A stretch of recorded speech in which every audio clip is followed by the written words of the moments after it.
Hey guys, NASCAR Racing 18 here. We have some more NASCAR Authentics. We have from the 2019 Wave 3, the NASCAR Authentics 187 Mystery Diecast Pack. We've collected 4 of them, and you can get Chase Elliott, Matt, or should I say, Paul Menard's Motorcraft, and Eric Jones, and even Chase Elliott's Xfinity car. Let's cut the bags and see which ones have we got. So first bag we got Brad Keselowski's number 2 Auto Trader car, which is actually a platinum one.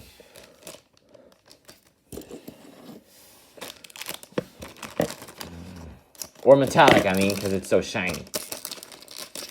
I must have cut this bag on accident, so hang on.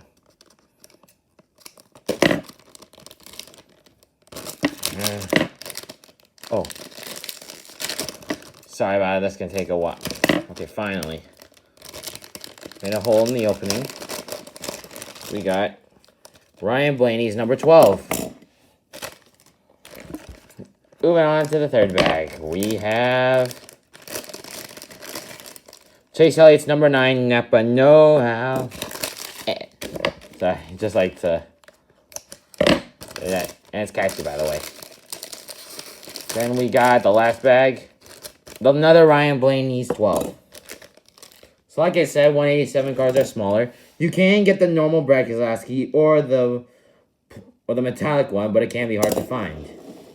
And that's about it. Well, guys, thanks for watching this episode, and more will be out soon. Thanks for watching.